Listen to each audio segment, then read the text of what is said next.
સ્કંદ પુરાણની કથાને આગળ વધારીએ. ભાગ 16. ધનના લોભી રાત્રે સ્મશાનનું પણ સેવન કરે છે અને પિતાને પણ છોડીને બહુ દૂર ચાલ્યા જાય છે. જેના ઘરમાં ધન છે તે અત્યંત મૂર્ખ હોય તો પણ વિદ્વાન માનવામાં આવે છે. કુલીન ન હોય તો પણ ઉત્તમ કુળનો માનવામાં આવે છે. અત્યંત મૂર્ખ હોય તો પણ વિદ્વાન ગણાય છે. તેથી મુનિશ્રેષ્ઠ, મને આ જીવનથી વૈરાગ્ય થઈ ગયો છે. હું દરિદ્ર છું, કોઢી છું અને શત્રુઓથી અપમાનિત પણ થઈ ચૂક્યો છું. જો કોઈના પૂર્વના પાપ નથી તો આ બધું દુઃખ મને ક્યાં કારણે પ્રાપ્ત થયું છે એ જણાવો. રાજાના વચન સાંભળી નારદજીએ બહુ વિચાર કરીને કહ્યું કે રાજન, હું તમને પુનઃ રાજ્યની પ્રાપ્તિ અને આરોગ્યનો ઉપાય બતાવું છું. તમારા રાજ્યમાં અતિ સુંદર હાટકેશ્વર નામનું પુણ્ય તીર્થ છે, જ્યાં બધા પાતકોનો નાશ કરનારું શંખ તીર્થ છે. તે મનુષ્ય શ્રદ્ધાપૂર્વક વૈશાખ માસના શુક્લ પક્ષની અષ્ટમી તિથિએ રવિવારના દિવસે સૂર્યોદયના સમયે તેમાં સ્નાન કરે છે. તે બધા પ્રકારના કુષ્ઠ રોગોથી મુક્ત થઈને સૂર્ય સમાન તેજસ્વી થઈ જાય છે. જે મનુષ્ય કામનાનું ચિંતન કરીને તે તીર્થમાં સ્નાન અને શંખ તીર્થમાં દર્શન કરે છે તે અત્યંત દુર્લભ મનોરથને પણ પ્રાપ્ત કરી લે છે. શું તમે પોતાના રાજ્યમાં હતા ત્યારે આ તીર્થનું મહાત્મ્ય સાંભળ્યું નહોતું? ત્યાં જઈને વિધિપૂર્વક સ્નાન કરી ભગવાન સૂર્યનારાયણનું પૂજન કરો. વિશ્વામિત્ર કહે છે કે દેવર્ષિ નારદની વાત સાંભળીને રાજા સિદ્ધસેન વૈશાખ શુક્લ અષ્ટમી તથા રવિવારનો ઉત્તમ યોગ આવ્યો ત્યારે શંખ તીર્થમાં ગયા અને સૂર્યોદય સમયે તેમાં સ્નાન કરી જેવું સૂર્યદેવનું પૂજન કરતા હતા તે જ સમયે કુષ્ઠરોગથી મુક્ત થઈ ગયા. તેમને દિવ્ય શરીર જોઈને મનમાં બહુ સંતોષ થયો. ત્યાર પછી તેમના પૂર્વકાળમાં જે એક ભૂલ થઈ ગઈ હતી તેનું પ્રાયશ્ચિત કર્યું. ભૂલ એ થઈ હતી કે તેમણે કોઈ સમયે તમાકુ સુરતીની સાથે તાંબુલ પાન ખાઈ લીધું હતું. તેનું આ ફળ હતું કે તેમના પર સંકટો આવ્યા. પ્રાયશ્ચિત કરવાથી તેઓને ઉત્તમ લક્ષ્મીની પ્રાપ્તિ થઈ અને પૂર્વવત પિતામહના રાજ્યનું શાસન કરવા લાગ્યા. આ સાંભળીને અનર્થ નરેશને બહુ આશ્ચર્ય થયું. ત્યારે વિશ્વામિત્રએ તેમને કહ્યું કે તમારા મનમાં એ જાણવાની ઉત્સુકતા છે કે તમાકુ સુરતી ખાવામાં દોષ શું છે, તો હું તમને બતાવું છું કે પ્રાચીન કાળની વાત છે. દેવતાઓએ સમુદ્ર મંથનથી અમૃત પ્રાપ્ત કરીને તે નંદનવનમાં મૂક્યું. ત્યાં જ ઐરાવત હાથીને બાંધવાનો થાંભલો પણ હતો. શ્રેષ્ઠ ઐરાવત રાત દિવસ તે અમૃતની સુગંધ લેતો રહેતો હતો. એકવાર તે અમૃત કળશમાંથી એક લતા પ્રગટ થઈ અને તે નાગરાજ ઐરાવતને બાંધવાના થાંભલા પર ચડી ગઈ. દેવતાઓએ તે અપૂર્વ સુગંધિત લતાના પાંદડા તોડીને મુખશુદ્ધિ માટે ખાધા હતા અને ખાઈને બહુ રાજી થયા હતા. ત્યાર પછી ધન્વંતરી વૈદ્ય તેને જોઈને કહ્યું કે આ લતા નાગરાજ હાથીના ખૂટા પર ફેલાય છે, તેથી નાગવલ્લીના નામે પ્રસિદ્ધ થશે અને મારા વચનથી એ સદા ઉદ્દીપન કરનારી, કામને વધારનારી થશે. ત્યાર પછી તેમણે તેની સાથે સોપારી, ચૂર્ણ અને કાથાનો સંયોગ કરી તેના દ્વારા ઇન્દ્ર દેવતાને તૃપ્ત કર્યા. ત્યારે ઇન્દ્રે કહ્યું કે રાજન, વરદાન માગો. ધન્વંતરીએ કહ્યું કે આ નાગવલ્લી નાગરવેલ કૃપા કરી મને આપો. મૃત્યુલોકમાં આનો પ્રચાર થાય. તથાસ્તુ કહી ઇન્દ્રે નાગરવેલ તેમને આપી દીધી. રાજાએ પોતાના નગરમાં જઈને તેના બગીચામાં તે વેલને રોપી. ત્યાર પછી તેના સર્વત્ર પ્રચાર થઈ ગયો. તેને ખાઈ ખાઈને મનુષ્ય કામભોગમાં આસક્ત થઈ ગયા. કોઈ પણ યજ્ઞ વગેરે સત્કર્મ કરતું ન હતું કે ન કરાવતું હતું. સમસ્ત ધાર્મિક ક્રિયાઓ લુપ્ત થઈ ગઈ હતી. દેવતાઓ યજ્ઞ ભાગથી વંચિત થઈ ગયા. અનેક સુધાથી વ્યથિત થઈને બ્રહ્માજી પાસે જઈને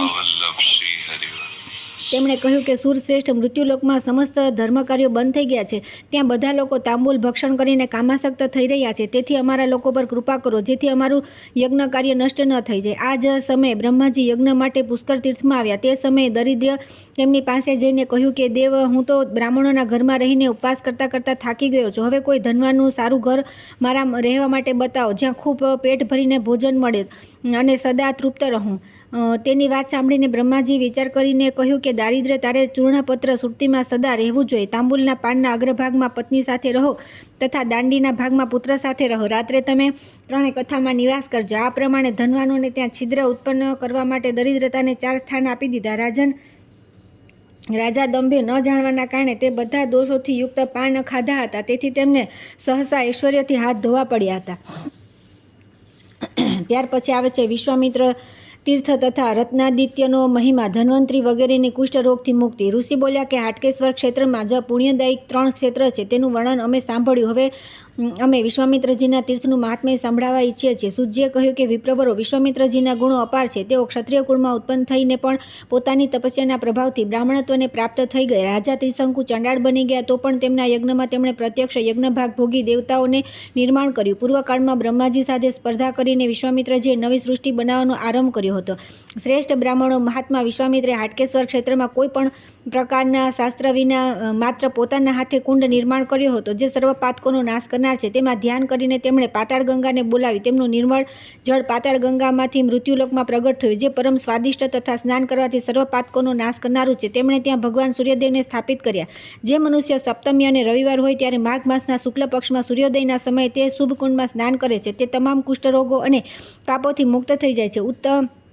કુંડના પશ્ચિમ અને ઉત્તર કોણમાં ધન્વંતરી દ્વારા નિર્મિત એક વાપી છે. તે કૂવાનું જળ બધા રોગનો નાશ કરે છે. પૂર્વકાળમાં ત્યાં ઉદાર બુદ્ધિ ધન્વંતરીજી એકાગ્રતાપૂર્વક સૂર્યદેવનું ધ્યાન કરતા રહીને તપસ્યા કરી હતી. દીર્ઘકાળ પછી ભગવાન સૂર્ય તેમના પર સંતુષ્ટ થયા અને બોલ્યા કે વરદાન માગો. ધન્વંતરીએ કહ્યું કે પ્રભુ, જે મનુષ્ય ભક્તિપૂર્વક આ કુંડમાં સ્નાન કરે તેમના બધા રોગ નાશ પામે. ભગવાને કહ્યું કે આજના ઉત્તમ દિવસ રવિવાર અને શુભ સપ્તમીમાં શુભ યોગમાં જે મનુષ્ય એકચિત થઈને સૂર્યોદય સમયે સ્નાન કરશે તેના બધા રોગ નષ્ટ થઈ જશે. આમ કહીને સૂર્યદેવ અંતર્ધ્યાન થઈ ગયા. બ્રાહ્મણો એક સમયે પૂર્વે કર્મોના ફળ સ્વરૂપ રાજા ધન્વંતરીને કોઢ રોગ થઈ ગયો, જેની ચિકિત્સા ત્રણેય લોકોમાં અસંભવ થઈ ગઈ. સંસારમાં કોઈ એવી દવા નહોતી જે તેમણે ન કરી હોય, એવું દાન નથી જે એમણે ન આપ્યું હોય. તેઓ જેમ જેમ દવા કરતા અને દાન આપતા હતા તેમ તેમ રોગ વધતો જતો હતો અને તેના કારણે તેમનું શરીર અત્યંત દુર્બળ થઈ જતું હતું. ત્યારે તેમને આ જીવન પરથી વૈરાગ્ય થઈ ગયો અને તેમણે પુત્રને રાજગાદી પર બેસાડીને અગ્નિમાં પ્રવેશ થઈ જવાનો નિશ્ચય કર્યો. બ્રાહ્મણોને દાન આપી દેવતાઓનું પૂજન કર્યું. પછી મિત્રો તથા હિતેશીઓને મળીને તેમની સાથે ચર્ચા કરીને પુત્રને કર્તવ્યનો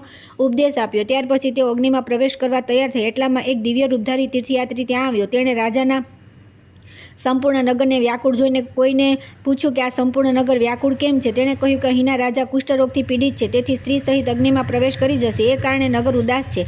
આ સાંભળીને તે તીર્થયાત્રી શીઘ્ર રાજા પાસે ગયા અને બધાને જીવતદાન આપનારી વાણી બોલ્યા. રાજન, એક તીર્થ છે જ્યાં બધા રોગ વ્યાધિઓનો નાશ થઈ જાય છે. તે તીર્થની ઉપસ્થિતિ છે ત્યારે તમારે અગ્નિસ્થાન ન કરવું જોઈએ. ભૂપાલ, જેવું આજે તમારું શરીર છે એવું જ પહેલાં મારું પણ હતું. રવિવાર અને સપ્તમીનો યોગ હોય ત્યારે જે રોગી સૂર્યોદય સમયે તે તીર્થમાં સ્નાન કરે છે તે ક્ષણવારમાં બધા રોગો અને પાપોથી મુક્ત થઈને દિવ્ય શરીર પ્રાપ્ત કરે છે. તેનો કાયાકલ્પ થઈ જાય છે.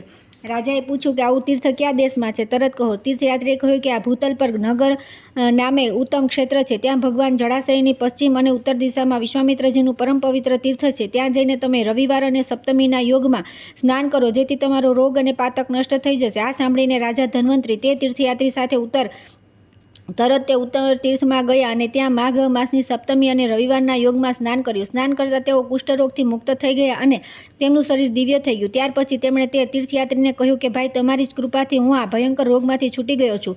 હવે તમે પોતાને ઘરે જાઓ. હું અહીં ઝરણા પાસે પત્ની સાથે રહીને તપસ્યા કરીશ. રાજ્ય સિંહાસન પર મારા પુત્રને બેસાડી દીધો છે. તે રાજ્ય શાસન કરવામાં પૂરી રીતે સક્ષમ છે. આમ કહીને રાજાએ તે તીર્થયાત્રીને તથા બીજા સેવકોને પોતાના ઘરે મોકલી આપ્યા અને પોતે પોતાની સ્ત્રીઓ સહિત ત્યાં સુંદર આશ્રમ બનાવી રહેવા લાગ્યા. તપસ્યા કરવાથી તેમને ઉત્તમ સિદ્ધિ પ્રાપ્ત થઈ. ત્યાર પછી તે તીર્થ તેમના નામે 3 લોકમાં વિખ્યાત થયું. તે સર્વ રોગનું નાશક, સુંદર અને સમસ્ત પાપોનો નાશ કરનારું છે. મહાત્મા રાજાએ ત્યાં દેવાધિદેવ ભગવાન સૂર્યની સ્થાપના કરી હતી, જે રત્નાદિત્યના નામે પ્રસિદ્ધ થયા. જે મનુષ્ય રવિવાર અને સપ્તમીના યોગમાં ત્યાં સ્નાન કરીને રત્નાદિત્યના દર્શન કરે છે તે સર્વ પાપોથી મુક્ત થઈ સૂર્યલોકમાં જાય છે. હે વિપ્રવરો, હાટકેશ્વર ક્ષેત્રની સમીપ કોઈ ગામમાં એક પુરુષ રહેતો હતો, જે વૃદ્ધ અને કોઢી હતો.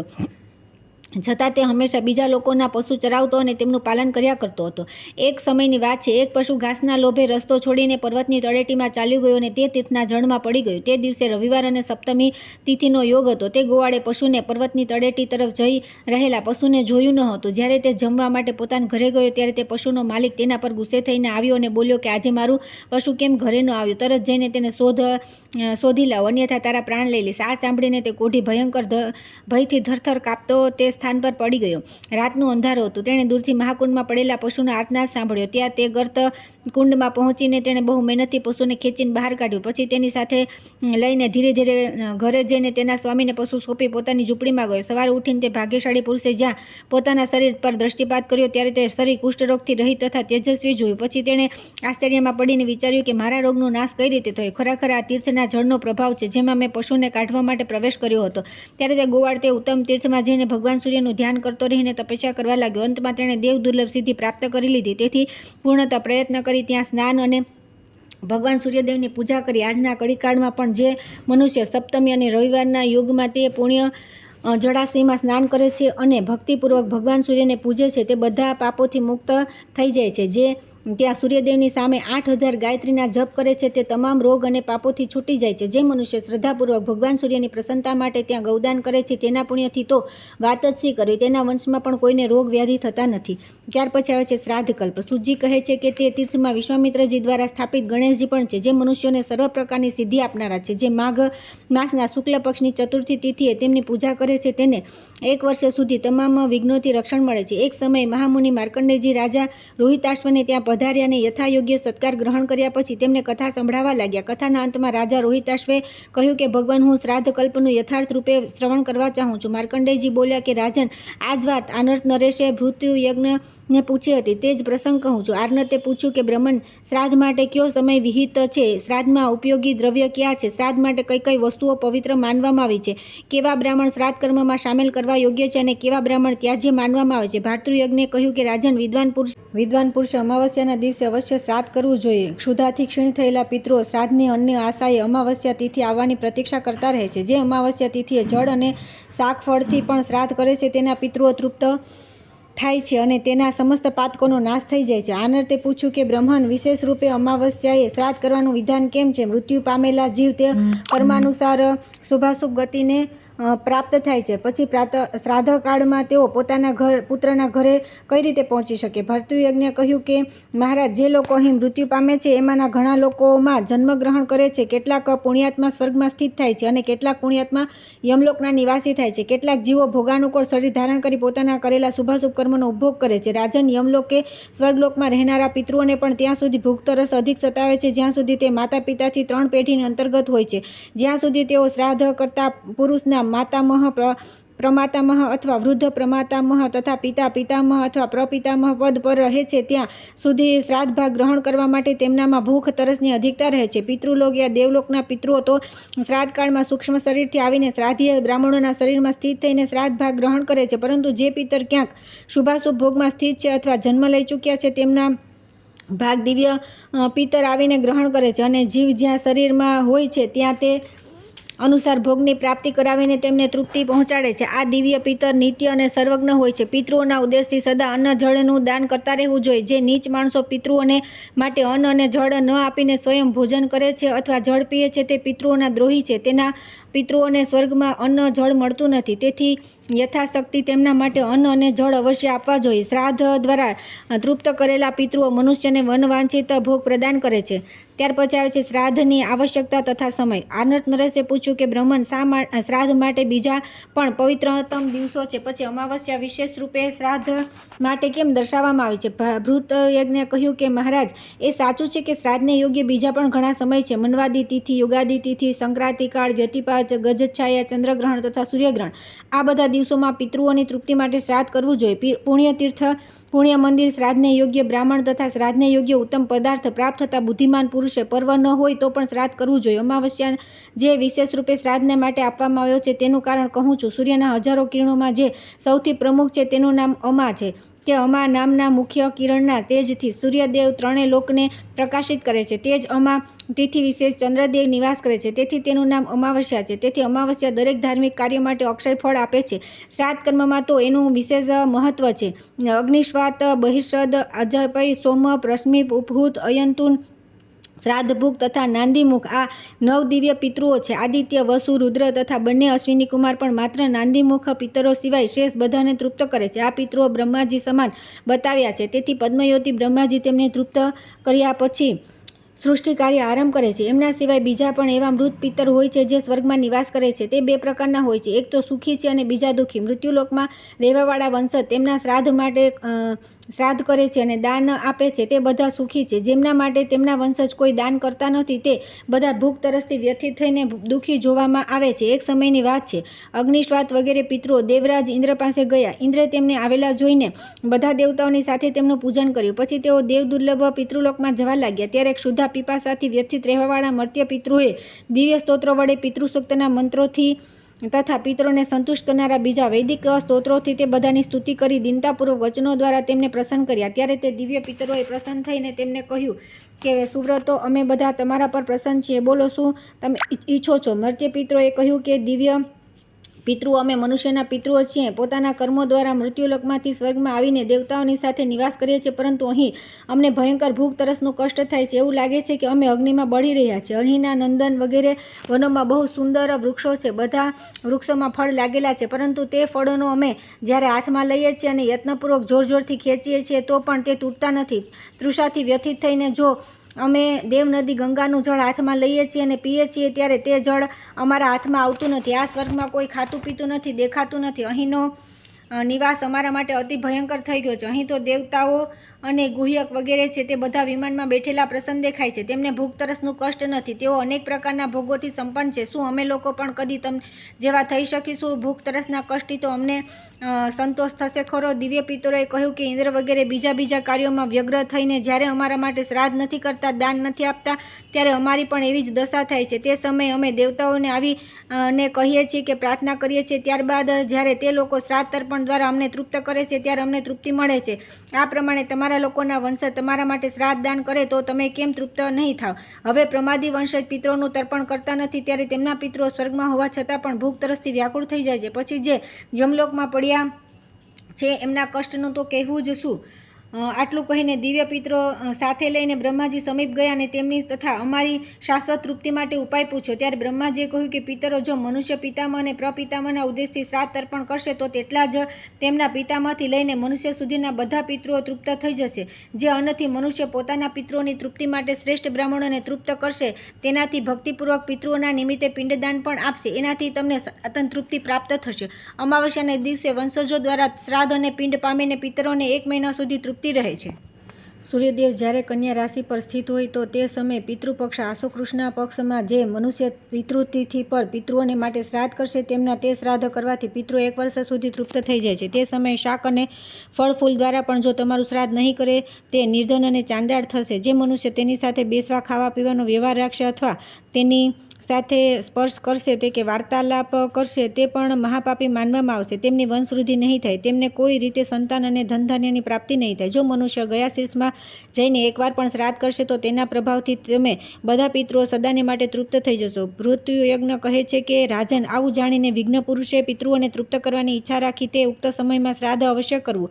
આ લોક અને પરલોકમાં તેની ઉન્નતિ ઈચ્છાનુસાર પુરુષે વિશેષતઃ ગયા શીર્ષમાં જઈને શ્રાદ્ધ કરવું જોઈએ. જે મનુષ્ય અમાવસ્યાના દિવસે શ્રાદ્ધ કરતો નથી તેના પિતર ભૂખ તરસથી વ્યથિત થઈને બહુ દુઃખી થાય છે.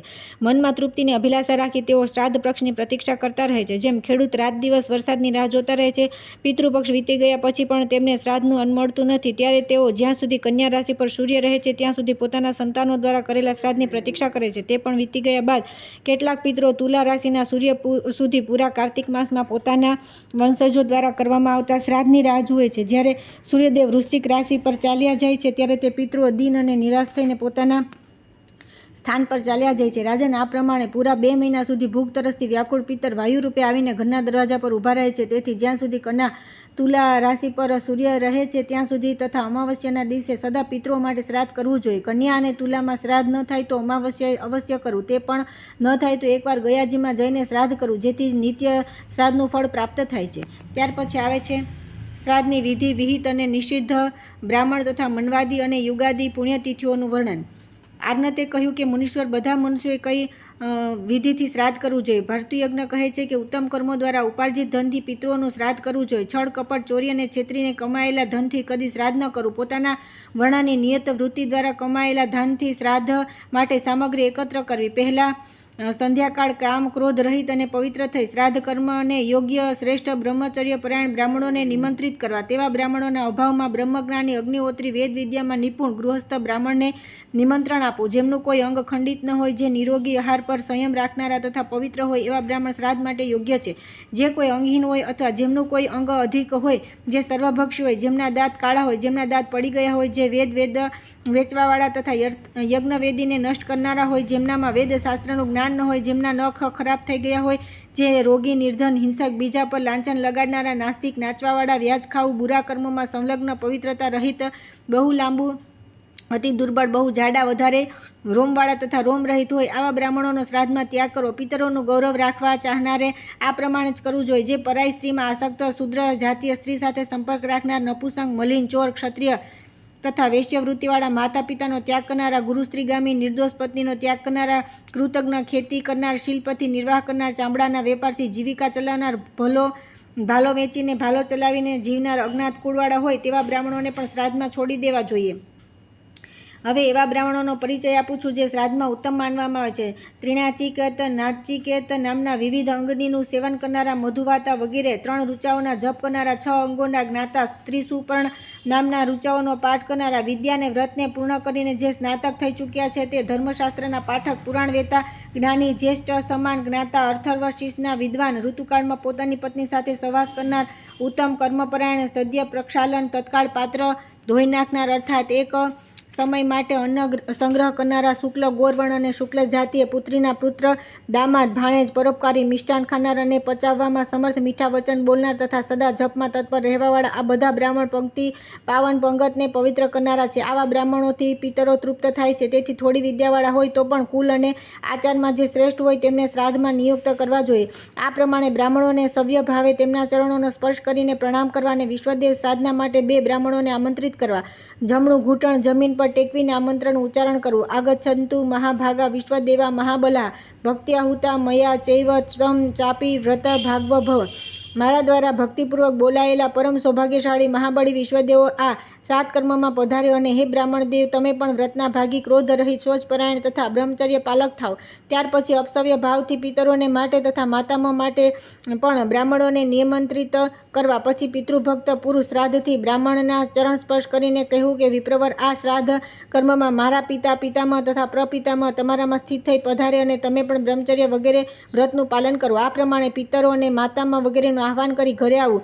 નિમંત્રિત બ્રાહ્મણોએ તે દિવસે વિશેષ સંયમથી રહેવું જોઈએ. યજમાન પણ શાંતચિત્ત અને બ્રહ્મચર્યથી યુક્ત રહે. તે દિવસે કોઈના પર ક્રોધ ન કરવો, સ્વાધ્યાય બંધ રાખવો અને કોઈ નિંદિત કાર્ય ન કરવું, તેલ ન લગાવવું, પરિશ્રમ ન કરવો, સવારી અને વાહન વગેરેને દૂરથી ત્યાગી દેવા. ત્યાર પછી બપોર વીતી ગયા પછી કુતપ નામનું મુહૂર્ત આવે તે સમયે સ્નાન કરીને શ્વેત વસ્ત્ર ધારણ કરી દેવતાઓ અને પિતૃઓનું તર્પણ કર્યા પછી નિમંત્રિત બ્રાહ્મણોને પણ સંતુષ્ટ કરવા. ત્યાર પછી તેમને બોલાવીને શ્રાદ્ધ પ્રારંભ કરવું. પવિત્ર સુંદર એકાંત ઘરમાં જેમાં દક્ષિણ દિશાની ભૂમિ થોડી નીચી હોય, જ્યાં પાપી કુકર્મી મનુષ્યોની દ્રષ્ટિ ન પડે ત્યાં શ્રાદ્ધ કરવું. જે શ્રાદ્ધને રાજસ્વલા સ્ત્રી જોઈ લે છે અથવા જેના પર કોઈ પતિત વ્યક્તિ અથવા ભૂંડની દ્રષ્ટિ પડી જાય તો તે વ્યર્થ થઈ જાય છે. જેમાં વાસી અન્ન, તેલની વાનગીઓ અથવા કેસ વગેરેથી દૂષિત ભોજન પીરસવામાં આવે તે શ્રાદ્ધ પણ વ્યર્થ થઈ જાય છે. જે શ્રાદ્ધમાં અન્ન બલિ વૈશ્વ અનુસાર યથાયોગ્ય વિભાગ ન કરવામાં આવ્યો હોય, મૌન વ્રતનું પાલન ન થયું હોય અથવા દક્ષિણા ન આપવી હોય તે શ્રાદ્ધ પણ વ્યર્થ થઈ જાય છે. જ્યાં ઘટઘટાડોનો અવાજ, ખણિયામાં કૂટવાનો અવાજ, સુપડાથી ઝાટકવાનો અવાજ થતો હોય તે શ્રાદ્ધ પણ વ્યર્થ થઈ જાય છે. જે શ્રાદ્ધમાં રસોઈ બનાવતા ક્લેશ થયો હોય, ખાસ કરીને પંગત ભેદ કરવામાં આવતું હોય, જ્યાં બ્રાહ્મણ અને યજમાન બ્રહ્મચર્યનું પાલન કર્યા વિના ભોજન કરે તથા દાન આપે તે શ્રાદ્ધ પણ વ્યર્થ છે. જે તિથિઓમાં શ્રાદ્ધપૂર્વક હૃદયથી સ્નાન કરી પિતરોના માટે આપવામાં આવેલું તલ મિશ્રિત જળ પણ તેમના માટે અક્ષય તૃપ્તિનું સાધન બને છે તેમનું વર્ણન કરું છું. અશ્વિન શુક્લ પક્ષ નવમી, કાર્તિકની દ્વાદશી, માઘ તથા ભાદ્રપદની તૃતીયા, ફાગણની અમાવસ્યા, પોષની એકાદશી, અષાઢની દસમી, માઘની સપ્તમી, શ્રવણ કૃષ્ણ અષ્ટમી, અષાઢ કાર્તિકી, ફાલ્ગુન ચૈત્ર અને જ્યેષ્ઠ મહિનાની પૂર્ણિમાઓ આ મનવાદી તિથિઓ છે. આ તિથિઓમાં સ્નાન કરીને જે મનુષ્ય પિતરોના ઉદ્દેશથી તલ અને દર્ભ મિશ્રિત જળ પણ આપે છે તે પરમ ગતિને પ્રાપ્ત થાય છે. કાર્તિક શુક્લ નવમી તથા વૈશાખ શુક્લ તૃતીયા આ ક્રમશઃ સતયુગ, ત્રેતા, દ્વાપર અને કળયુગની આદિ તિથિઓ છે. આ સ્નાન, દાન, જપ, હોમ અને પિતૃતર્પણ વગેરે કરવાથી અક્ષય પુણ્યપ્રદ અને મહાન ફળ આપનારી છે. જ્યારે સૂર્ય મેષ રાશિ પર અથવા તુલા રાશિ પર જાય છે તે સમયે અક્ષય પુણ્યદાયક વિષુવ યોગ થાય છે. જે સમયે સૂર્ય મકર અને કર્ક રાશિ પર જાય છે ત્યારે અયન નામનું કાલ હોય છે. સૂર્ય એક રાશિ પરથી બીજી રાશિ પર જવું એ સંક્રાંતિ કહેવાય છે. આ બધા સ્નાન, દાન, જપ અને હોમ વગેરે કર્મનું મહાન ફળ આપનારા છે. આ પ્રમાણે સંક્રાંતિ તથા યોગાદિ તિથિઓનું વર્ણન કરવામાં આવ્યું છે. આ સમયે આપેલી વસ્તુનું પુણ્ય અક્ષય થઈ જાય છે. ત્યાર પછી આવે છે શ્રાદ્ધ કરતા અને શ્રાદ્ધ ભોગતાના માટે નિયમ, એકોદષ્ટિ અને સપિંડીકરણના વિષયમાં થોડી જાણવા જેવી વાતનો નિર્દેશ. ભર્તૃયજ્ઞ કહે છે કે રાજન, બ્રાહ્મણના ચરણનું જે જળ ભૂમિ પર પડે છે તેનાથી જે પુત્રહીન રહીને મૃત્યુને પ્રાપ્ત થાય છે તેવા સગોત્ર પુરુષોની તૃપ્તિ થાય છે. જ્યાં સુધી ઘરની જમીન બ્રાહ્મણના ચરણોદકથી ભીની રહે છે ત્યાં સુધી પિતૃઓ પુષ્કર પાત્રોમાં જળ પીએ છે. શ્રાદ્ધ કરતા પૃથ્વી પર જે કંઈ પણ પુષ્પ, ગંધ, જળ, અન્ન પડે છે તેનાથી પશુ, પક્ષી, સર્પ, કૃમિ અને કીટ યોનિમાં પડેલા પૂર્વજો પરમ તૃપ્તિને પ્રાપ્ત થાય છે. પોતાના કુળમાં ઉત્પન્ન થયેલા જે પુરુષ અપમૃત્યુથી મર્યા છે અથવા જે પ્રેતભાવને પ્રાપ્ત થયેલા પૂર્વજ છે તે બ્રાહ્મણોના ઉચ્છિષ્ટ પાત્ર ધોવાથી પડેલા અન્નકણોથી તૃપ્ત થાય છે. જે સંસ્કારહીન થઈને મર્યા છે અથવા જે કુલવતી સ્ત્રીઓનો ત્યાગ કરનારા છે તે ઉચ્છિષ્ટ ભાગી પુરુષો માટે તે અન્ન છે. જે દર્ભ પર વિખેરવામાં આવે છે તેને વિક્રાન્ન કરે છે. વિક્રાન્ન આપવાથી તે બધા જ તૃપ્ત થાય છે. શ્રાદ્ધ કર્મમાં જે મંત્ર, કાળ અને વિધિ વગેરેની ત્રુટિ રહી જાય છે તેની પૂર્તિ પર્યાપ્ત દક્ષિણા આપવાથી થાય છે. તેથી વિદ્વાન પુરુષે દક્ષિણા રહી શ્રાદ્ધ કરવું નહીં. શ્રાદ્ધ સંબંધી દાન આપીને શ્રાદ્ધ કરતાને શ્રાદ્ધના અંતમાં ભોજન કરીને બ્રાહ્મણે ન તો સ્વાધ્યાય કરવો જોઈએ અને ન બીજા ગામમાં જવું જોઈએ. જે શ્રાદ્ધાન્ન ભોજન કરનાર અને શ્રાદ્ધ કરતા મનુષ્ય શ્રી સમાગમ કરે છે તેના પિતરો 1 વર્ષ સુધી વીર્યનું ભોજન કરે છે એમાં સંદેહ નથી. જે અધમ મનુષ્ય શ્રાદ્ધ કરીને અથવા શ્રાદ્ધાન્ન ભોજન કરી બીજા ગામમાં જાય છે તેનું તે શ્રાદ્ધ વ્યર્થ થઈ જાય છે. શ્રાદ્ધનું નિમંત્રણ આવ્યા પછી બ્રાહ્મણે પોતાના ઘેર ભોજન કરવું ન જોઈએ. જે અજ્ઞાનવશ ભોજન કરી લે છે તે અધોગતિને પ્રાપ્ત થાય છે. યજમાને પણ શ્રાદ્ધ કરીને બીજી વખત ભોજન ન કરવું જોઈએ. બીજી વાર ભોજન કરે છે તે અવશ્ય નરકમાં જાય છે. જે શ્રાદ્ધ ભોજન અથવા શ્રાદ્ધ દાન કરીને યુદ્ધ અથવા ક્લેશ કરે છે તે મનુષ્ય તે સંપૂર્ણ શ્રાદ્ધને નિષ્ફળ કરી દે છે. કમળ યોનિ બ્રહ્માજીએ શ્રાદ્ધને યોગ્ય બ્રાહ્મણોનો નિશ્ચય કરતા દોહિત્રને પ્રથમ સ્થાન આપ્યું. તેથી દોહિત્રો વગેરે પવિત્રતાથી રહિત ખંડિત અંગવાળા અથવા વધારે અંગવાળા હોય તો પણ પિતૃઓના સંતોષ માટે તેને શ્રાદ્ધમાં અવશ્ય સામેલ કરવા. બ્રહ્માજીએ પશુઓનું સર્જન કર્યું ત્યારે સર્વપ્રથમ ગાયો બનાવી. તેથી શ્રાદ્ધમાં તેમનું દૂધ અને ઘી ઉત્તમ માનવામાં આવ્યું. વિધાતાએ મનુષ્યોની રચના કરતા સર્વપ્રથમ શ્રેષ્ઠ બ્રાહ્મણોને ઉત્પન્ન કર્યા છે. તેથી બ્રાહ્મણોને શ્રાદ્ધમાં ઉત્તમ અને પિતૃઓની તૃપ્તિ કરવાનારા માનવામાં આવે છે. દેવતાઓની સૃષ્ટિ કરતા બ્રહ્માજીએ સર્વપ્રથમ વૈશ્વદેવોને બનાવ્યા છે. તેથી શ્રાદ્ધ કર્મના આરંભમાં પ્રથમ તેમની પૂજા કરવામાં આવે છે. તેમને વિધિપૂર્વક તૃપ્ત કરવાથી અને પ્રથમ પૂજવાથી શ્રાદ્ધમાં જે દોષ રહી જાય છે તેમની નિવૃત્તિ કરી દે છે. જે મનુષ્ય આ બધી વસ્તુઓથી સાંગોપાંગ શ્રાદ્ધનું અનુષ્ઠાન કરે છે તેનું તે શ્રાદ્ધ ઘરમાં જ ગાયા શ્રાદ્ધનું ફળ આપે છે. શાસ્ત્રોક્ત વિધિથી શ્રાદ્ધ સંપન્ન થયા પછી બ્રાહ્મણોને ભોજન કરાવી શ્રાદ્ધ કરતા પુરુષ સ્વયં પણ છેલ્લે મૌન ભાવે ભોજન કરે. શ્રાદ્ધાન્નનું ભોજન દિવસે જ થવું જોઈએ. જે શ્રાદ્ધ કરતા પુરુષ સૂર્યાસ્ત પછી ભોજન કરે છે તેનું શ્રાદ્ધ વ્યર્થ થઈ જાય છે. તેથી રાત્રે ભોજન ન કરવું જોઈએ. આરનતે કહ્યું કે મહામતે હવે તમે એકોદ્રષ્ટિ શ્રાદ્ધની વિધિ જણાવો અને પાર્વણનું પણ જેવું વિધાન છે તેવું વર્ણન પણ કરો.